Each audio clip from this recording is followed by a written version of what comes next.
दोस्तों, हर एक इच्छाधारी नागिन के पास उसकी नागमणि जरूर होती है। कहते हैं जब स्वाति नक्षत्र की पहली बारिश होती है तो उसकी पहली बूंद कोबरा सांप के मुंह में अगर चली जाए तो वह सांप अपने मुंह से नागमणि उत्पन्न करता है। जब एक सांप नागमणि पा लेता है तो उसमें कई सारी शक्तियाँ आ जाती हैं, जैसे कि नाग का मनुष्य रूप धारण करना, मनचाही जगह पर पलक झपकते ही पहुंच जाना, अपना आकार कितना भी बड़ा कर देना और कितना भी छोटा कर लेना। ये सभी शक्तियाँ उसके पास आ जाती हैं। कहते हैं नागमणि की रोशनी बहुत ही ज़्यादा तेज होती है कि इसका प्रकाश कई किलोमीटर दूर से भी देखा जा सकता है। परंतु दोस्तों, एक इच्छाधारी नागिन अपने नागमणि को हमेशा लोगों की नज़रों से छुपा कर रखती है। परंतु जब भी कोई उसकी नागमणि उससे छीन ले तो नागिन का गुस्सा सातवें आसमान में होता है। ऐसी ही एक सच्ची घटना आज हम आपको बताने वाले हैं, जो कि बिहार के दरभंगा के एक ऐसे गांव में घटी जो कि जंगल के बिल्कुल करीब बसा हुआ है। इसी गांव में सौरभ और गोपाल नाम के दो व्यक्ति रहते थे। दोनों की काफ़ी अच्छी दोस्ती थी और दिन के समय दोनों अपने बकरियों को चराने के लिए जंगल साथ जाया करते थे। उसी जंगल में एक इच्छाधारी नागिन अपने नाग के साथ रहती थी और अपने नागमणि की रखवाली करती थी। एक बार गोपाल की एक बकरी घने जंगलों के अंदर चली गई तो गोपाल ने सौरभ से कहा कि तुम आज मेरी बाकी बकरियों को अपने बकरियों के साथ घर ले जाओ। मैं तो अपनी उस बकरी को ढूंढ के ले आता हूँ जो शायद जंगल में थोड़ा अंदर चली गई है। उधर नागिन भी अपना भेष बदल कर तथा मनुष्य रूप धारण कर नाग को नागमणि की रक्षा के लिए छोड़ गाँव में भ्रमण को निकल गई।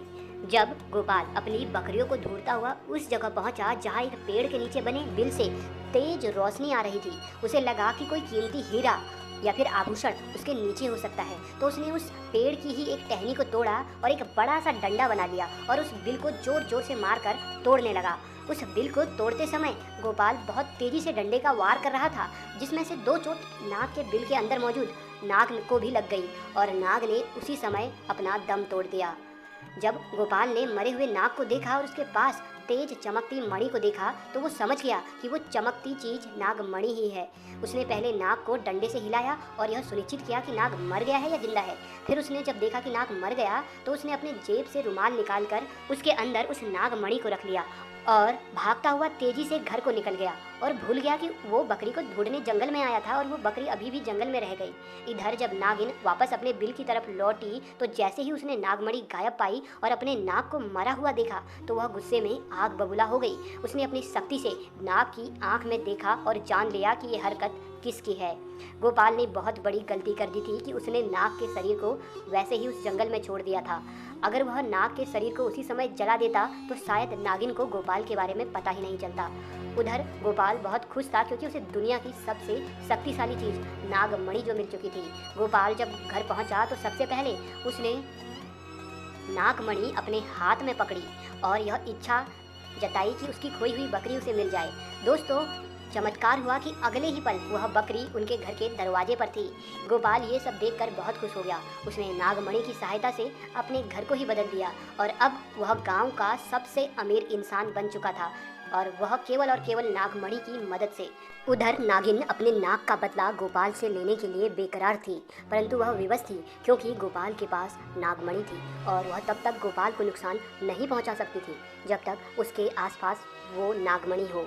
दोस्तों, कहते हैं कि इच्छाधारी नागिन बगैर नागमणि के भी कोई भी रूप धारण कर सकती है। अपनी इसी शक्ति का फायदा उठाकर नागिन ने एक सुंदर कन्या का रूप धारण किया और गोपाल किसी काम से दूसरे गांव जा रहा था तो उसके बीच रास्ते में बैठ गई और रोने लगी। जब गोपाल ने देखा एक बहुत ही सुंदर स्त्री रो रही है तो वह तुरंत बैलगाड़ी से नीचे उतरा और पूछा कि आप रो क्यों रही हो। तो नागिन के भेष में उस स्त्री ने कहा, मेरा नाम पायल है और मैं अपने पति के साथ दूसरे गाँव में रहती थी, परंतु कल वह एक अन्य स्त्री के साथ शादी करके आ गया और मुझे मार मार कर घर से बाहर निकाल दिया है। मैं बेसहारा हूँ, लाचार हूँ। गोपाल को उस स्त्री पर तरस आ गया और उसकी सुंदरता से गोपाल बहुत आकर्षित भी हुआ। वह उसे अपने साथ घर ले आया। धीरे धीरे नागिन और गोपाल में दोस्ती शुरू हो गई और दोस्ती इतनी गहरी होती चली गई कि गोपाल को पता ही नहीं चला कि कब वह उस स्त्री से प्यार में फंस चुका था। एक दिन गोपाल और पायल यानी वो नागिन दोनों घूमने के लिए गए और एक जगह एकांत पाकर पायल ने गोपाल से पूछा, तुम्हारे गले में ये चमकती सी चीज़ क्या है। तो गोपाल बोला, कुछ नहीं, एक साधारण सा आभूषण है, मुझे बहुत अच्छा लगा इसलिए मैं इसे गले में पहनता हूँ। दोस्तों, ये वही आभूषण था जो नागमणि के नाम से पुकारा जाता है। तब पायल बोली, क्या तुम कुछ समय के लिए मुझे ये दिखा सकते हो, क्योंकि मुझे इसकी चमक बहुत भाती है। मैं देखना चाहती हूँ कि आखिर मेरे गले पर ये कैसा लगता है। इस पर गोपाल चिल्लाते हुए बोला, नहीं, मैं तुम्हें ये नहीं दे सकता हूँ। इसके बदले तुम कुछ भी मांग लो, मैं तुम्हें दे दूंगा।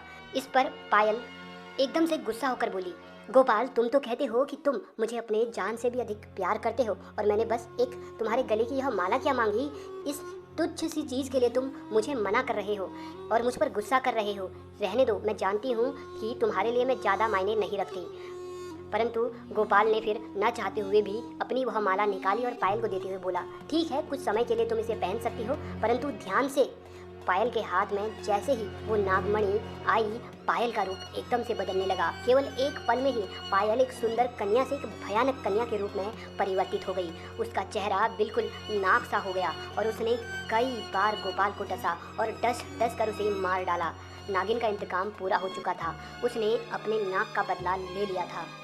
तो दोस्तों, कभी भी एक नागिन के नाक को नहीं मारना चाहिए और साथ ही नागिन के नागमणि को तो भूल से भी नहीं छूना चाहिए, अन्यथा वह नागिन 7 जन्मों तक उस व्यक्ति का पीछा करती रहती है।